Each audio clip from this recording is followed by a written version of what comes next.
contradictions produced by this Cold War world split into a capitalist camp and a socialist one, a colonial North and a colonized South, may seem to belong to a long-lost world. Having said that, Césaire's questions regarding the gap between ideology, socialism, and political practice, Stalinism, the theorization of the struggle in the colonies, as well as the fraught politics of internationalist solidarity between leftists in the metropoles and revolutionaries in the peripheries, are re-emerging today in the wake of the Arab revolutions. Nowhere are they more salient than in the case of the political and moral failure of wide segments of the anti-imperialist left in the metropoles, who have either bluntly supported Assad for his quote-unquote anti-imperialism and quote-unquote secularism, or withheld their solidarity from the Syrian struggle for emancipation from a regime of mass murder. Hello everyone, and as we say on my homeland, may you live long and prosper. This is the Fadi Times, and I am your host, Joey. Patreon supporters get early access to all episodes, including this one, in exchange for helping turn this project into a full-time job. If you want to help out, please head out to patreon.com/FadiStimes and join the amazing community making this project possible. So today's guest is Fadi Bardawil. He is the author of the words that I started this podcast with that were part of an essay that he's written called Forsaking the Syrian Revolution, an Anti-Imperialist Handbook. He also has another essay called Critical Theory in a Minor Key to take stock of the Syrian Revolution. You can find the links to both essays in the description. So of course we primarily spoke about those two essays, and as with every episode we went beyond them as well. So that's it from me folks, thank you for listening, and I hope you enjoy this episode.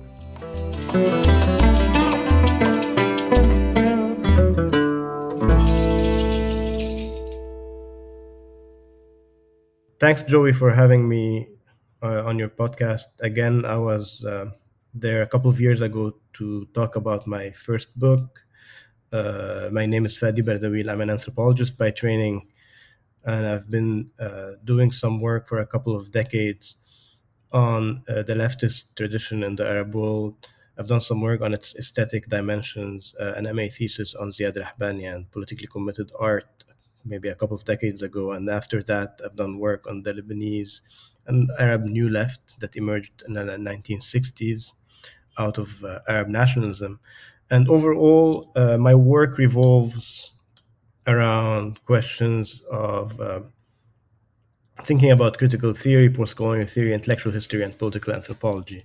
What I'm really after is interrogating traditions that had to do with emancipation in the Arab world, as well as looking at practices of political commitment and different modalities of public intervention. I currently teach contemporary Arab cultures at Duke University. Well, thanks for coming again. We'll be primarily talking about a couple of essays that you've written, and I have the titles here, so and obviously everything we talk about I will include in the description. So the essays are the Anti-Imperialist and Anti-Imperialist in quotation Guide to Forsaking the Syrian Revolution, which you've written for Jamhuriya, and the other one is called Critical Theory in a Minor Key to take stock of the Syrian Revolution. And so we'll talk about both and beyond as well. So let's just start from the start, as I always do. Can you talk to us a bit about those essays, and broadly as well, how did you start thinking about the Syrian Revolution, and why did you write those two pieces? Right, thank you. So I grew up. I grew up in Lebanon during the civil war started in 1975 and ended in the last quarter of 1990.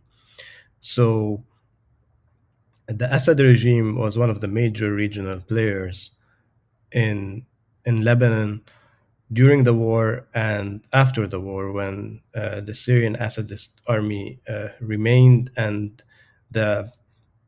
the country after the Taif Accord in 1990, and that regime was really the regime that was not only present militarily, but also sort of running the show politically. And to say that is to say that the question of the question of Syria and the question of Lebanon is historically a very, very entangled and intimate one.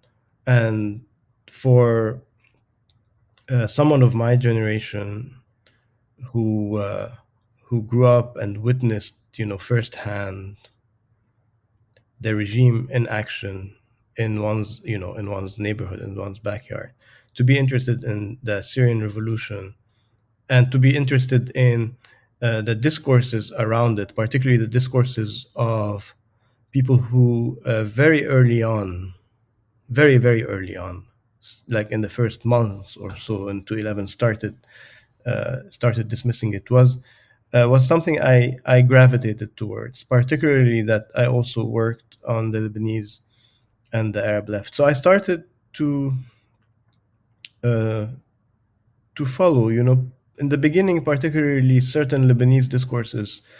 I remember very early on in April to 11, articles written by supporters of the now president, General Michel Aoun, articles written that are dismissing the revolution by bringing, again, very early on, forward the question that those who are basically engaged in these practices are Sunni fundamentalists. And this is, a month after the big, massive demonstrations, and I started being interested in seeing how some of these factions who are, allied with the Syrian regime and or putting forth notions about what in Arabic was called Half al-Aqalliyat, basically an alliance of minorities, starting very early on to spin discourses that sort of bring back specters of sort of Islamophobic discourses, particularly against the Sunni majority. So this is, a sort of a thumbnail sketch of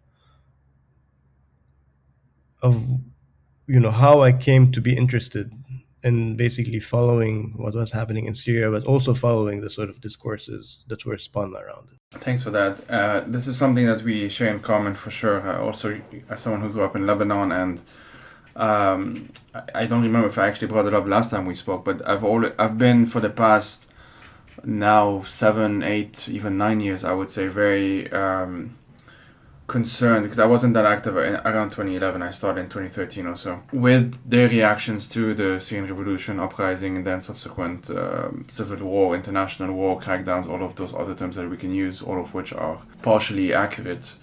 And in Lebanon, obviously, during the uprising of 2019, we saw chants from Syria being reutilized in Lebanon. But at the same time, we didn't see a Syrian presence. There were Syrians among us, but they weren't really allowed to be very visible. So there was this very Lebanese thing happening in many ways, where on the one hand, we were calling for an uprising, for a revolution, for anti-sectarianism and all of that. On the other hand, we still had, and in many ways still do, those reservations, and here I'm putting that word in quotation, towards Syrians in Lebanon. And it's that led me to write an essay with a Syrian friend for Jumhuri as well, actually, called Syrian Melancholy in the Lebanese Revolution, or something along those lines. In your essay, the one for Jumhuriyah, the one that says like the anti-imperialist quote-unquote guide to Forsaking the Syrian Revolution, you mention Aimé Césaire, who is this philosopher, passed away some years ago.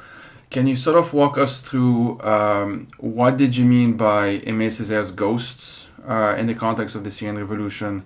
There's a quote that you use at the very beginning of the essay, which I will just read. The dead, the tortured, the executed. No, neither posthumous rehabilitations, no national funerals, no official speeches can overcome them.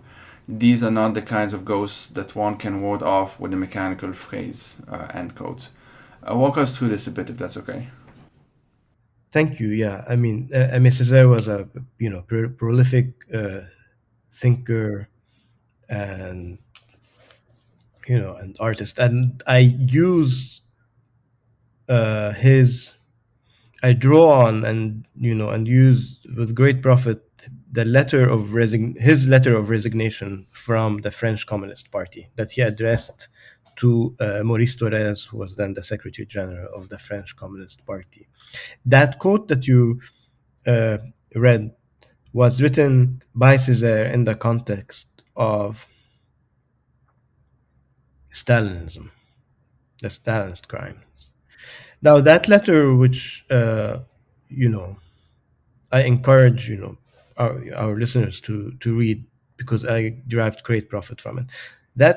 Reading that letter for me in the context of the Syrian Revolution and talking about Césaire's ghosts did many things to and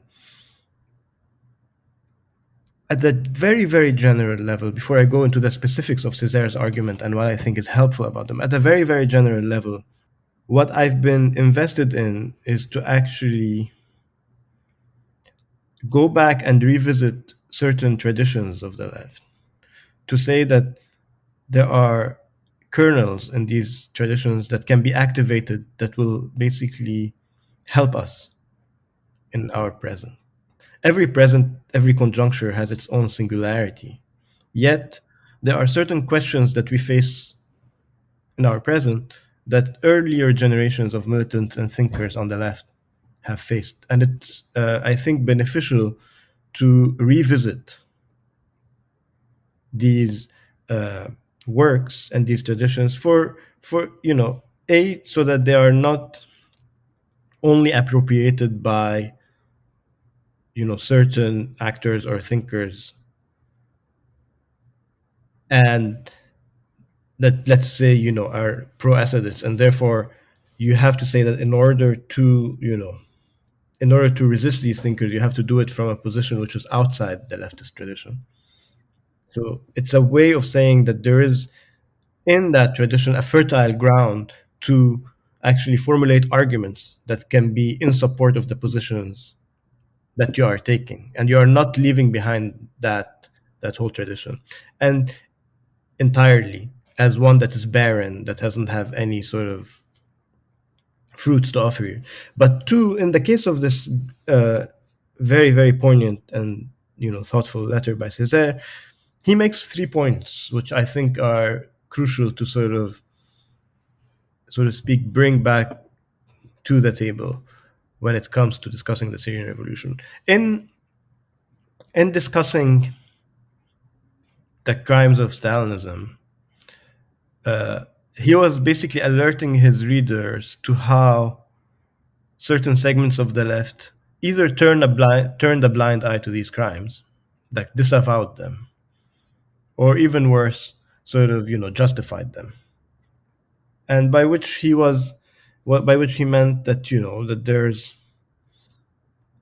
it was a way for, I think, the way I read him is that it's a way for him to tell us that there is a particular ethical bankruptcy when you think that crimes only happen in the ideological camp that opposes you, and you sort of disavow that crimes that happen in your camp. The second important point that Césaire makes in that piece is that he makes the point that that metropolitan communists in France, so to speak, rank their class struggle as more important and more primordial than anti-colonial struggle in the peripheries. So there's always the idea of, so to speak, a main contradiction that is dictated by the metropole. So we set the agenda, and your struggles, your practices are secondary to ours. And this is a point that I think you brought up in a few of the articles you've written about the Syrian Revolution itself. Like, who's setting the agenda? What is the question that we're asking? And the third point, which is related to the second one, that he really sort of like mentions briefly, but like very, very sort of like incisively, is the question of paternalism, where he says that, where he sort of invites his readers to sort of move away from just thinking that, there's a big difference between the left and the right, or the communists and the colonialists in his case, because he says that at some point they both share a paternalism. And here he's basically telling us that it's not all about the beliefs, the ideologies you have. There's particular attitudes, a particular ethos that one could share. And I thought that this paternalism of like, let me tell you, what things are about, or let me tell you what is good for you to do, is something which again resonated with me in, when I was basically reviewing all this literature and all these discourses and trying to sort of like analyze them. So the question of the crimes in your camp, that's a question of ranking what struggle is more more important, more crucial, more primordial than the other, and the question of paternalism. The question of paternalism, incidentally, is a question that Yassin al-Haj Saleh raised in an article for Jumhuriya as well when he was discussing solidarity. So that the risks of solidarity slipping into some kind of metropolitan paternalism as well. So this is why I thought that these are sort of Césaire's ghosts that sort of come back.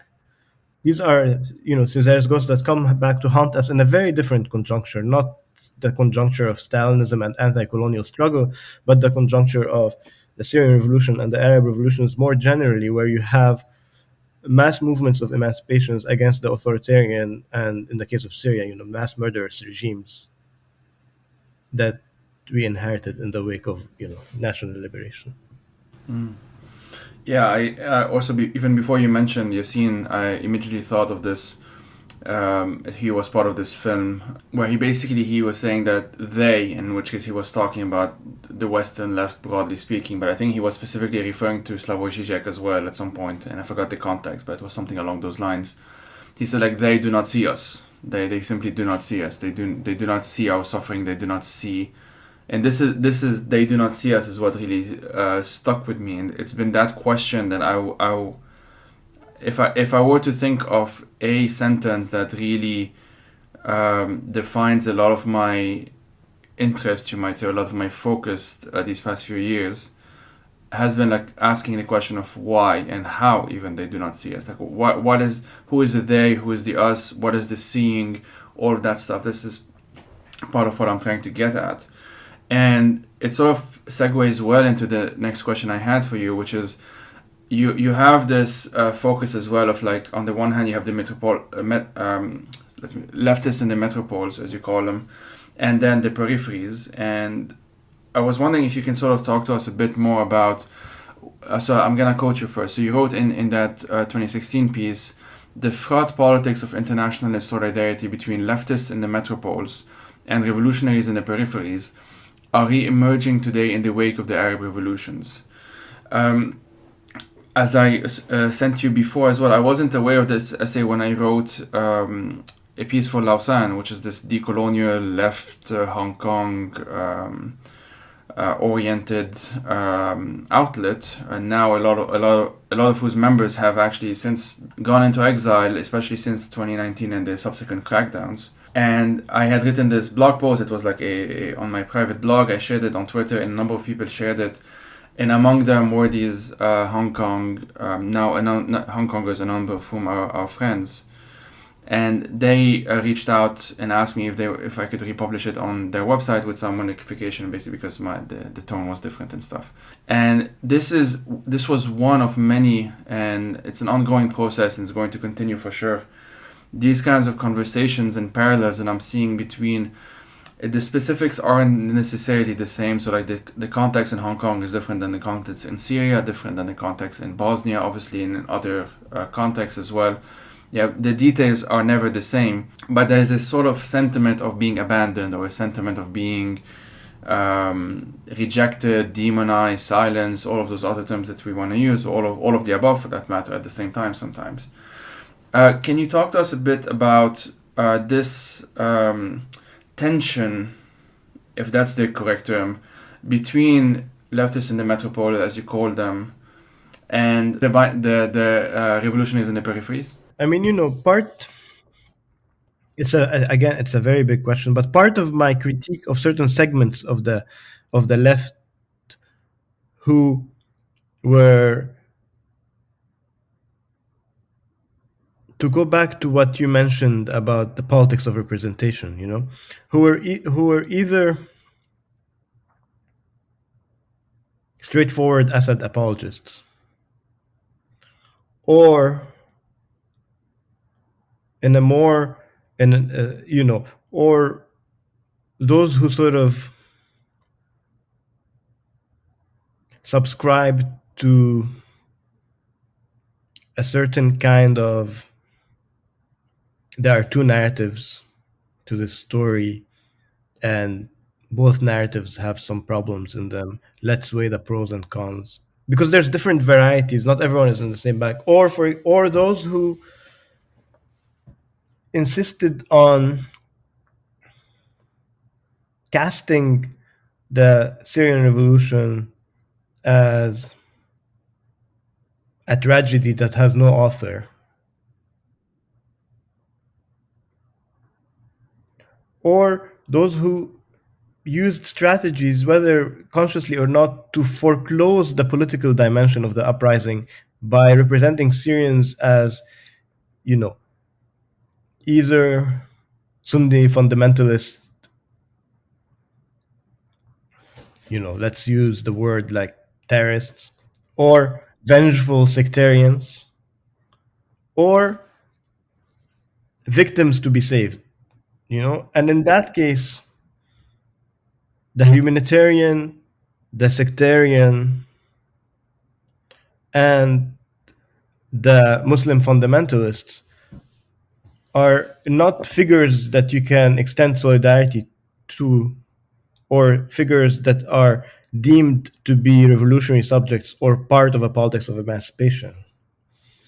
So the question that you raised then, and that Yassin Haj Saleh has been raising for years now, is about the politics of representation, was key here. And I was less interested in arguing with particular individuals or particular groups, and their motives, but more interested in really analyzing the undergirding discourses that were used. And these were some of them that I mentioned to you now. The two narratives, for example, one. I mean, in sort of trying to think through it, it was very helpful for me to read the work of a Palestinian American anthropologist called Amal Bshara, who wrote a book on how the U.S. media represents the Palestinian Israeli struggle called Backstories. And in that book, she has a notion which she calls balanced objectivity, where she says that in the U.S. media, that there's a subscription to a particular notion of you need to represent both sides, and you need to give equal time to both sides, and you need to realize that there are two narratives. And the problem with balanced objectivity in the Palestine context for her was that A, it sort of homogenizes both camps, but B, more importantly, it erases the power differential between these two camps. It makes the Israelis and the Palestinians like on equal footing. And C, it creates an artificial public sphere, as if these people are actually having a conversation in a coffee shop together while someone is basically bombing the other from the skies. So I saw that this notion of balanced objectivity that Bishara talks about when it comes to the Arab-Israeli conflict was sometimes deployed by some people on the left. Like, let's see both sides, let's take a look at them. And I'm talking about more, not about the straightforward apologists. I'm talking about very different kind of logics. But these kinds of arguments erase the power imbalance, create a sort of like false equivalence between both sides. A false equivalence which was never there, with a mass murderous regime with air power, and basically the revolutionaries on the ground. So these are some of the arguments, and that I sort of tried to work with. But there's a fourth thing. So there's the straightforward apologists who use, either arguments about like Islamophobia, etc., uphold Assad as like a secular leader or a great anti-imperialist leader, and then there's the sort of false equivalence notes, and then there's the other figures. I mean, the other tropes that foreclose the political dimension of the struggle through looking at it only through the lens of sectarianism, or only through the humanitarian lens, or only through that lens. But there's also something that has to do with, I think, local internal politics. So, part of the peculiarity of a place like the United States is that, it's an empire. So, to be a dissident in the US, to be you know, an oppositional member of that society, whether you're American or not, to be a dissident is to, in a way, oppose your government's policies. But because it's an empire, domestic politics and domestic oppositional politics become, global politics de facto. So over here, there is, I think, a particular conundrum, which is, particular to the US, which is how being opposed to your government may sort of like, on domestic issues, which are foreign affairs issues, because you are part of this society, then may lead you to a particular form of what I think you called in one of your articles, I think, anti-imperialist essentialism or something like that. Mm? Where in a way your critical domestic politics become the lens through which you see the rest of the world, as opposed to, if you are a proper leftist, a kind of internationalist lens where you see where is power, who are people struggling against power. So I mean, the crude version of this, is like the enemy of my enemy is my friend. But a more sophisticated version of this would be that, you are on the good side of history, and to be on the good side of the history is to be, you know to oppose what your government has done, specifically when your government has done, you know horrific things in terms of invading other countries, participating in coups d'etats, you know putting countries under sanctions, economic sanctions. So it's not that there is no history to back that up, but when your lens becomes that de facto lens, in a way, you sort of reinscribe your own domestic politics and your own lens and your own sense of well-being as not being entangled, as not being complicit in that. And that leads to, again, either the invisibility of other struggle for emancipation, or disavowing them, or justifying the regimes that are basically crushing them. So it's a very complex stories, and I think for me it's much more important to work on the level of how these logics are deployed and how the positionalities of people sort of impact the kind of things they do, than to sort of focus on a particular individual or a Twitter feed or something like that. That's a long Yeah. answer. Yeah. No, thanks for that. It actually it's something that is something of a critique that I would have towards some of my own past writing. There was definitely a focus on individuals, usually not names, but like individual groups at the very least. And at the time, it did feel urgent, so like for whatever that's worth to do so. But a Bosnian friend, Adnan Delalic, he's very he thinks a lot about Syria as well, and obviously being Bosnian himself, given what happened in the 90s, and what's ongoing now for that matter. We actually don't know what's going to happen in Bosnia. Hopefully we'll see. But he's the one who kind of pointed out that it matters more, it should matter more to focus on the wider trends or the wider spaces that allow, let me put it this way, rather than focusing only on what we sometimes see on the internet, like they're called the tankies, like authoritarians on the left. And on the left, some people would say they're not really leftists, but we'll put that debate aside for a sec. Rather than focus on that, it's like what is the mainstream equivalent of that? Because he has a very interesting way of actually drawing comparisons between the outright denials, as you might say, in the case of Syria would be like the Assad apologists or straight up apologists, or maybe downplaying what he's doing or what he's been doing, what he's still doing, or what have you. But you would also have all of those other factors that, for example, as you mentioned, there could, in the case of Syria, there could be some engagement, and I'm using that term very loosely, with Syrians, but only through the lens of, they are refugees and they need our help kind of thing, just like a humanitarian lens.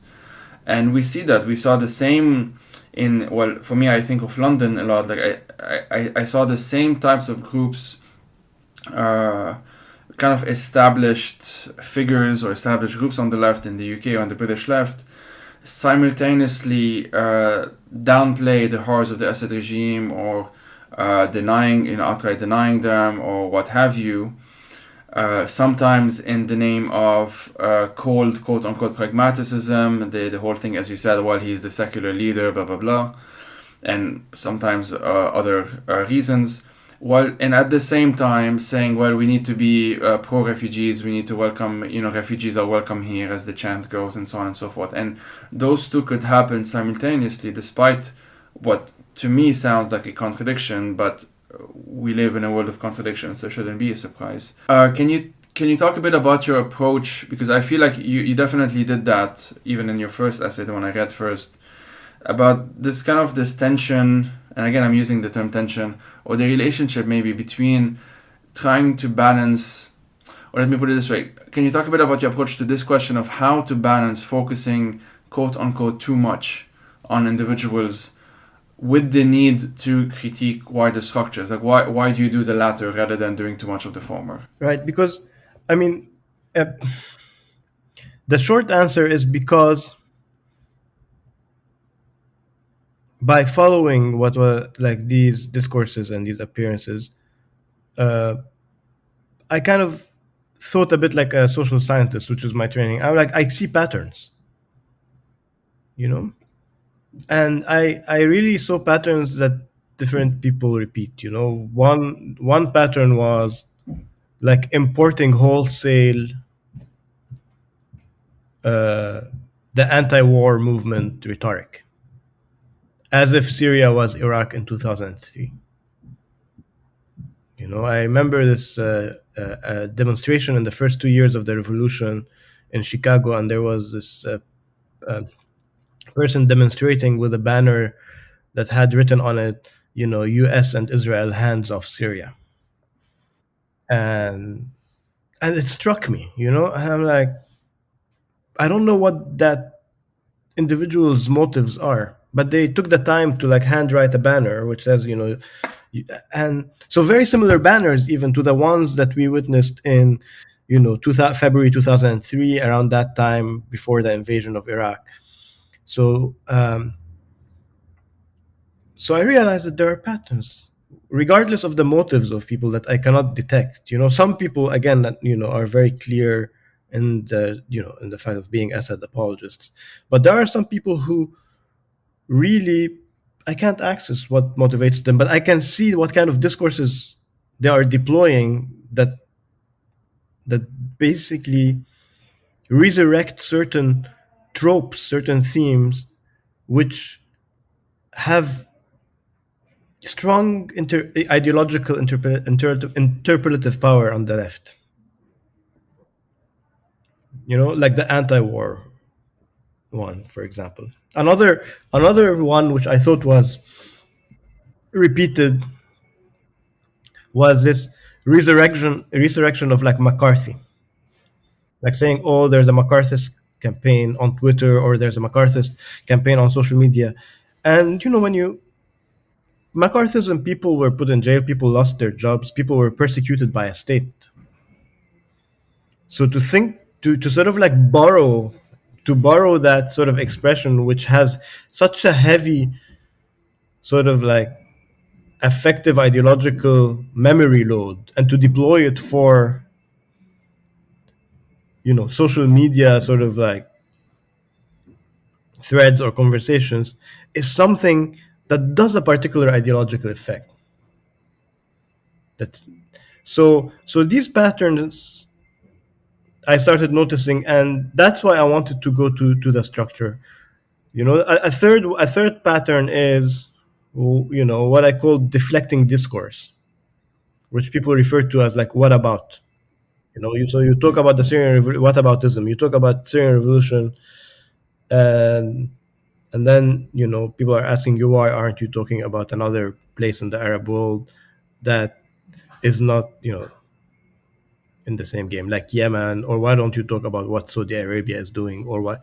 So you deflect discourse.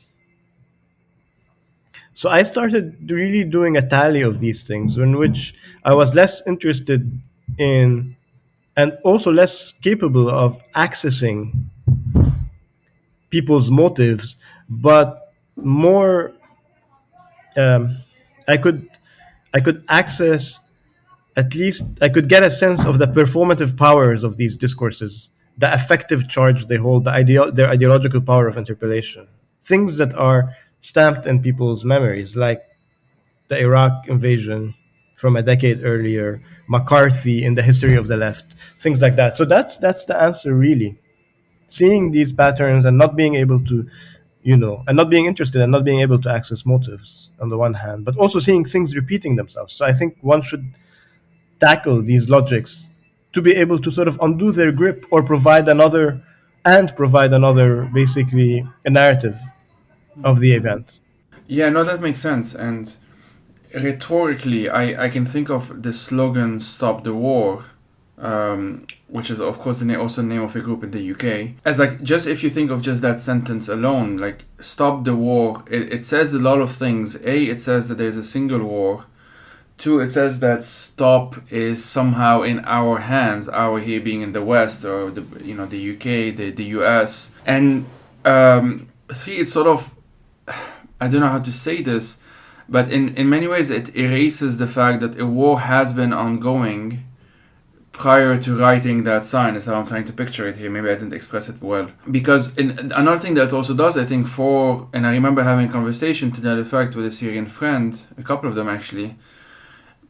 It sort of tells those, it sort of doesn't have them in mind. That sign doesn't have them in mind. Like they are rendered abstract, as one of them told me. Like they don't actually erase. Again, like this whole question of being erased. They don't see us, to use Yassin's words, Yassin Hashtara's words.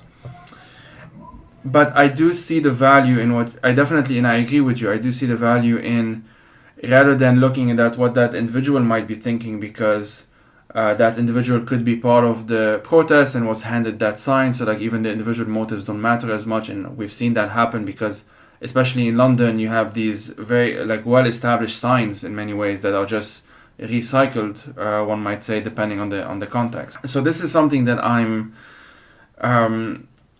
yeah, it is true that in 2015, 2016, 2017, around that time, up until more or less the fall of Aleppo in 2016, more or less the end of 2016, around that time, I would say, we saw a lot of these protests that, to use a common term, triggered a number of emotions in me and in some of my friends that were emotions of hurt, of anger, of yeah, all of outrage in many ways. And what they also did, and this is something that I mentioned a number of times, and I had a conversation actually to that effect with another Hong Konger, Sharon Yam, I think it was last year. I had her on a second time a few weeks ago. But in our first conversation, we were talking about the emotional cost of disinformation. And one thing that is still, I think, misunderstood, it's not a matter of just, oh, this is wrong, here is why this is wrong. It's more that the time required, whether literally or emotionally, like the emotional labor required to debunk this or what have you, is always greater than the effort required to put out a false statement. And this is the whole bullshit asymmetry effect, I think it's called, on the internet. Like basically, false news spreads much faster than any attempts to correct it and so on. And there's a number of reasons for this. Some of it is the structure of social media, some of it is older problems and so on. If it's okay to kind of go back a bit to Aimé Césaire, because I'm very interested in looking at the thoughts of someone like him, having such and I'm still very much in the beginnings, I would say, of exploring his work. So in no way would I describe myself as like confident in understanding everything he had to say, or at least most of what he had to say. But this notion of hauntings is something that I do look at in the context of Lebanon. I look at hauntings specifically in my thesis on the post-war, and I put post-war in quotation when I use it in Lebanon, i.e., the disappeared, as al-maf'udin, as we would call them. And I look not just at what those people who were forcibly disappeared, what do they represent in quote-unquote post-war Lebanon, but what about their loved ones? Because their loved ones are part of the post-war, like quite literally, as in many of them are still alive, but they're at the same time also rejected from that post-war because their loved ones were erased, and there are a number of reasons for that. I'm wondering if you can talk to us or explore this notion of ghosts. Like, why did you think of the term ghosts, and what do you think these ghosts, and whether it's singular or plural, has or have to tell us to in this conversation about the failures, we might say, or limitations or whatnot, this lack of internationalism, maybe you might say? To be honest with you, when I didn't dwell on the matter and sort of conceptualize it further than what I told you in terms of the 3 points of thinking about sort of the return of these sort of basically tropes of disavowing crimes in your own ideological camp, reinscribing the Metropoles political priority as first and foremost, what matters, which is evidenced in that sign I told you, like, US and Israel hands off Syria, as if it's a US and Israeli affair. And also the very important question that ideological beliefs are not the beginning and the end of everything. There are certain dispositions, certain attitudes, certain ethoses, specifically the question of paternalism, that can cut across ideological divides. So I, in that, in that sense, I was trying to say that there's something very new and very singular about how these discourses that are spun to erase the Syrian Revolution are happening, like the modes they're happening in, or the platforms they're using to sort of like initiate themselves, but also to say that from the point of view of the Syrians, uh, that struggle against invisibility, that struggle against the erasure of the crimes committed against them, and that feeling of paternalism that can come from friend or foe is something that has been experienced in the past by some anti-colonial thinkers, like Césaire, and there's value in thinking about that. I do not think that it's hard for me to make like a sort of like a gross sweeping historical generalization, like the left is always plagued by that, or these are similar things. So for me, it was very much a strategic, like invoking Césaire's ghost was a strategic intervention to bring back a memory of certain anti-colonial struggles that could actually be very significant and helpful in these post-colonial anti-authoritarian struggles. So in a way, it's a way of connecting certain anti-colonial struggles with the struggles of the Arab revolutions and basically the emancipations, as opposed to a certain line of the left that I discuss in the second piece, which basically is critical of the Arab revolutions because they do not have supposedly the anti-imperialist and the sort of thick social justice agenda of the revolutions of the 60s and the 70s, because that's an argument that's made as well. An argument about the fact that these revolutions do not carry emancipatory charges like the 60s and 70s revolutions. So there is a way in which, again, I was interested in reappropriating that history. I mean, concerning your own work, about the disappeared, I think the question of haunting there is takes a much more, you know takes much more important, significant space in thinking about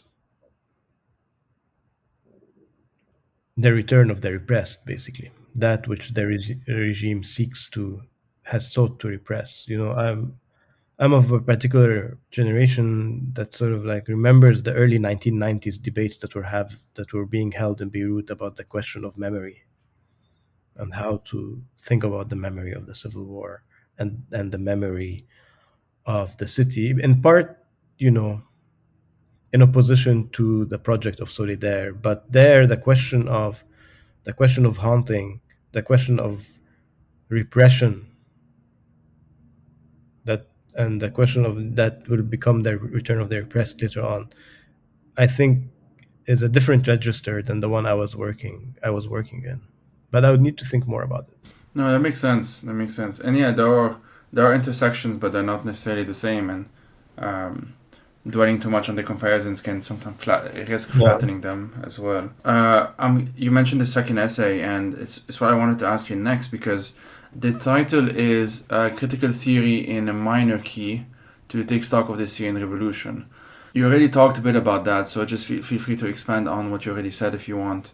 But what did you mean by in a minor key, and how does it relate to, how does critical, like, yeah, I'm gonna ask it very broadly, like, how does critical theory relate to the Syrian Revolution?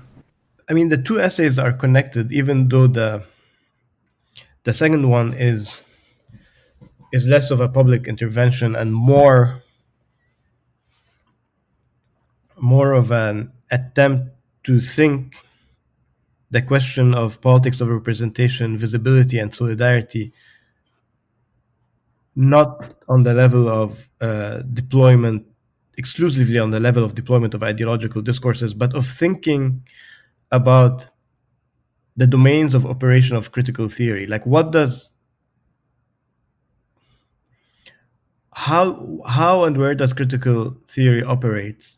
And in doing that, what risks, for example, are incurred in rendering certain struggles invisible, for example, not because of ideological motives, but because the way in which these critical contraptions operate on different terrains. Let me explain what I had in mind, particularly in that essay. I mean, first I was thinking about, in the first part, I was really thinking about how there are certain ideological propositions that start acting like first principles for some segments of the left, like anti-imperialism or secularism. And I what I was after was basically doing a dialectical move whereby I say that what started out as something that has an emancipatory charge, like being an anti-imperialist or being a secular, in a very different context, in a very different setting, could basically be transformed into, either an instrument for a regime or as a first principle that erases or renders invisible struggles on the ground. So it was a call not to transform these first principles into like metaphysical, sort of like ahistorical universals that are supposed to apply anywhere and everywhere. So secular, always good; religious, always bad; anti-imperialist, always good. If not anti-imperialist, therefore bad. And we talked a bit about that in the first essay, but really, I was really after trying to actually capture that these concepts have a particular history and they could be appropriated for different ends and purposes. So there's a call for basically being alert to how they're deployed by whom, when, and how that deployment may shift their valences. But the second point was more about critical theory. And the reason why the title is Critical Theory in a Minor Key, because what I was afraid of is that the big critical theories, that big concepts, for example, like neoliberalism,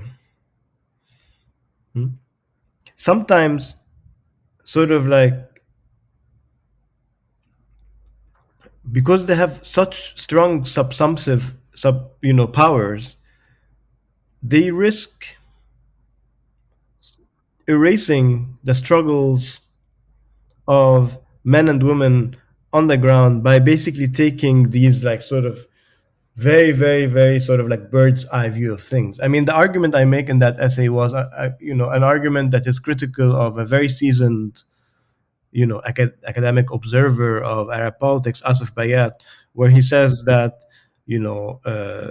revolutionaries, something to the effect in his book Revolution Without Revolutionaries, that the revolutionaries were all sort of like, whether they're Islamists or secularists, he says they were all sort of like conditioned by a neoliberal climate.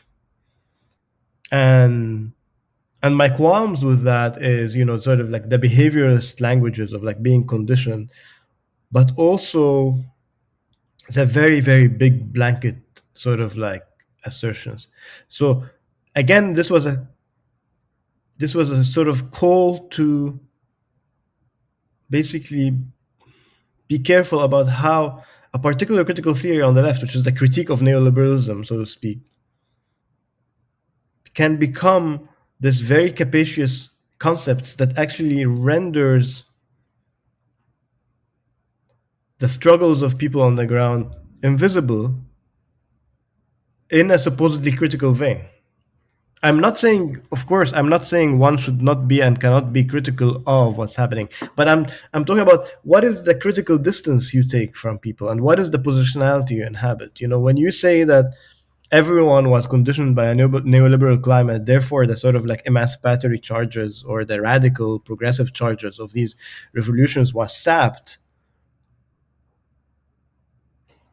there's a big risk here, I think, in erasure, in invisibility, in not sort of like doing a fine-tuned analysis of, even a critical analysis of, the composition of revolutionaries. So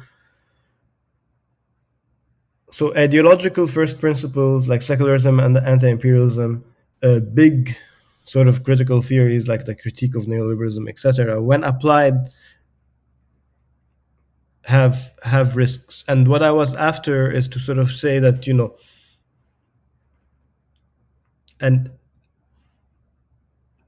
a critical theoretical practice that's closer to the pulse of people on the ground is more helpful in elaborating a conceptual approach. Because if critical theory is the name of a theory that's interested in the question of emancipation, which is how its original sort of, at least in Horkheimer's kind of definition, then basically having these big concepts that sort of like subsume everyone under their logics of operation carries a lot of risks. One thing that, for example, I remember, or I still think about, like the accusations that I didn't see them at the time because I wasn't really looking for them, but it's something that I read later on, of like he basically like almost like the, let's say, the Syrian Revolution, as if it had to tick a number of boxes before being seen as valid enough. And even more recently, like the one in Hong Kong, the 2019 uprising, which happened around, it was before then, but it escalated, you might say, around the same time as the uprisings in Lebanon and Iraq. So we saw, and I was part of these conversations, like looking at parallels and obviously lots of contrasts as well. But the Hong Kong ones, famously or infamously, included some people who were waving the American flag, for example, and that sort of thing, even like pro-Trump stuff from time to time, as if the existence of as if the presence of those people negates what, let's say, the majority were thinking, and negates the cause itself, or negates the otherwise legitimate. It's as if I can imagine the person engaging in that rhetoric, in that discourse, I should say, dismissing those protesters in Hong Kong.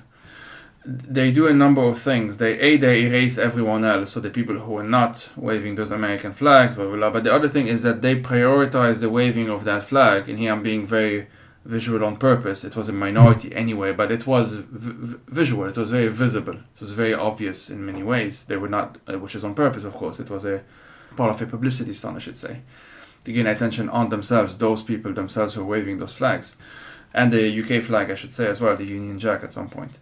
But it erases so it erases everyone else, and at the same time it says that now that those flags were raised, nothing that has happened before is valid anymore. The underlying problems are no longer worth analyzing. They're no longer worth engaging with. Which effectively what it does is give a carte blanche, essentially, to the forces seeking to repress them. And I don't mean this literally in the sense that if you tweet something you're responsible for what the CCP does. Obviously not. I'm not gonna go that far. But it becomes part of this. How would I say this? Yeah, it just become if the CCP, and here I'm using the Hong Kong example just to kind of continue on this example, had a number of tactics of like PR tactics, erasing those other Hong Kongers, erasing the majority, erasing the cause, erasing the underlying principles, you might say, or the inherent justness of that cause, you might say, inadvertently participates in those PR efforts of the CCP, and you become a useful idiot, as that term would be. And I know that term was used in other contexts in ways that I would disagree with, but I'm just using it in this context. And this is something that I've definitely seen, again, repeated in different ways, from the Bosnian context to the Hong Kong context, to the Syrian context, to other contexts, Libya context for that matter, and so on and so forth. And I don't even know enough context, but I'm sure there are other examples as well. And those comparisons is sort of what I wanted us to wrap up this conversation before getting into the book section, because the first time I had you on, which is episode 14 for those listening, so that was in the early phases of the podcast, I would say, like almost 2 years now. We spoke about, as you mentioned in your introduction, the Arab New Left, as it was called in the 60s, the Lebanese and Arab New Left in the 60s. Given that you were kind of focusing on the praxis, what they were doing, but also what they were saying, the discourses, the rhetoric, and so on. Is there any kind of, and I'm not saying there's a direct comparison, but is there anything that from that research informed you in thinking about the Syrian revolution? Because that's what I would be very curious to hear about. So the question of the politics of invisibility and solidarity, again, the setting is very different. And I'm saying the setting is very different because back then we are in the heart of the third worldist moment. So there were basically metropolitan solidarities. This is not the moment of Césaire in the 50s. This is the moment of the 60s and 70s and the third world. So there were basically extension of solidarity. So the Palestinians were the outliers, and they're trying to think about their question of invisibility. So different conjuncture, but the question of politics of representation and its relation, it's not only an epistemic question, it's a political question because it basically is related to the question of political solidarity. Like how do you sort of, that was one thing that was in that archive that one sort of thinks of. The other one, which was basically a very old staple of post-colonial regime, is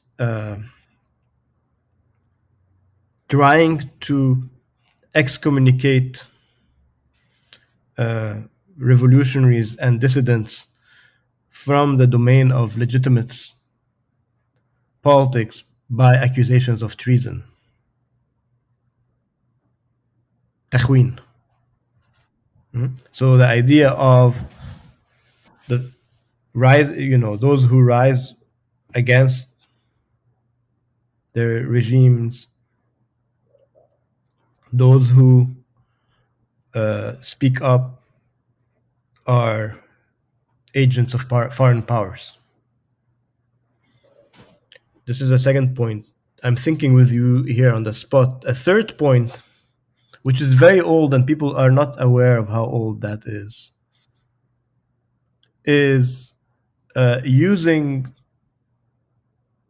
the Palestinian question by the regimes as the main contradiction to quiet internal opposition to the regimes. So thinking of using, in a nutshell, using the Arab-Israeli conflict as a very legitimizing tool that basically enables internal crackdown on dissidents. So these are things, but of course the brutality and ruthlessness of the Assad dynastic regime is, not comparable to the kind of archive I worked with in Lebanon. But there are certain tropes. Again, the tropes about the relationship of representation to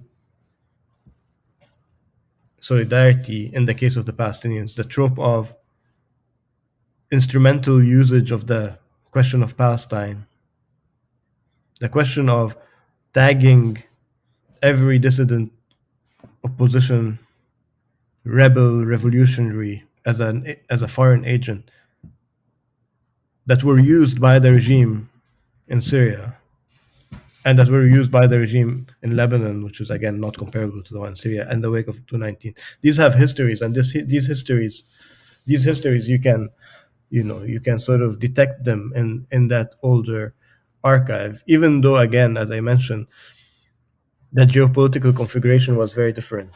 It was a third worldist moment. The Soviet Union was there, but there are very interesting tropes to think about, whether as a conundrum from the side of the revolutionaries or as counter-revolutionary sort of like discursive tropes from the perspective of the regimes. It's worth thinking about how old, and how these recycle themselves. It's definitely a kind of like an open question in many ways, but I think it's very relevant because, as you of course know, some of those tropes that were recycled in 2019 in Lebanon used Syrians to recycle those tropes. They were literally saying stuff like Syrians as being the outside agitators, again, like that trope, which, like, for in the context of the West, for example, those outside agitators, and here I'm referencing a conversation I had on Jewish diasporist politics a few days ago.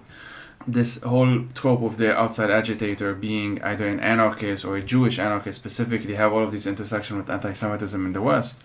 In the context of Lebanon, or Syria for that matter, but since I want to sort of wrap it up on Lebanon, what happened, like, we had everything from the wildfires being, which preceded the uprising, being blamed on Syrians who were accused of either doing them or moving into, freed Lebanese homes or what have you. Or I remember, for example, when there were protests in Tripoli, there were these headlines on OTV, which is this, for those who don't know, like a very pro-government outlet. I'll just describe it like that. Basically saying like Syrians are coming from Idlib to participate in, because Idlib was in the news back then, to participate in the uprising in Lebanon. So we saw these whole tropes being repeated. I'm just mentioning that to say, or to highlight the fact that the details can change. Like you might say, like, there's a trope and there's insert here, and the insert here can change, but the underlying logic remains more or less the same. And so this is kind of what I wanted to say. To kind of wind us down, what are 3 books that you would recommend to our audience, and why those 3? Well, I'm in the middle of reading 3 books now, so I will recommend them because since we're talking about the Syrian Revolution, and I'm literally in the middle of reading them, quasi in parallel, with as much as like my time permits between teaching and other things, and And part of the reason why I'm reading them in parallel is because they're also recent, more or less books. They were published in the last year or two, I think. One of them is The Syrian Revolution Between the Politics of Life and the Geopolitics of Death by Yasser Munif. The second is Yassin Haj Saleh's, I think his most recent book. It's called الفظيع وتمثيله مداولات في شكل سوريا المخرب وتشكلها العسير. I'm not sure if this book is translated into English yet. It's a book that was published last year from Dar al-Jadid. I mean, the first part of the title could be, translated as the horrific and its representation, and it's an attempt of like really digging deeper the question of the form, like what kind of meaning can you bestow, the forms that you can through which you can understand the Syrian experience and the horror at the heart of basically the regime's practice. And the third book is Readings in Syrian Prison Literature, The Poetics of Human Rights by Sharia Taligani. I had Sharia on a few weeks ago. We talked about. Oh, okay, interesting. Yeah. So these are. I mean, I'm recommending them because I'm in the middle of reading them. So it's not because I'm like an authority on the matter. And they're also very recent books that I'm sort of reading in parallel. So yeah, that I would, yeah, maybe maybe our listeners would be interested in checking out some recent books in Arabic and in English about trying to make sense of the Syrian Revolution. Yeah. Amazing. Fadi, as always, it has been good to have you. Thanks a lot for your time and for this conversation. Thank you, Joey, again for having me for the second time in a couple of years.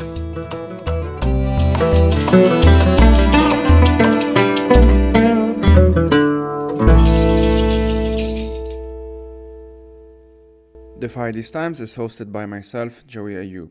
I am also its producer, researcher, writer, and sound editor. If you want to help turn this project into a full-time job, please head out to patreon.com/FariDiesTimes to support it. These episodes are part of a bigger project which includes resources, a newsletter, and eventually YouTube video essays as well. As always, thank you for listening and take care.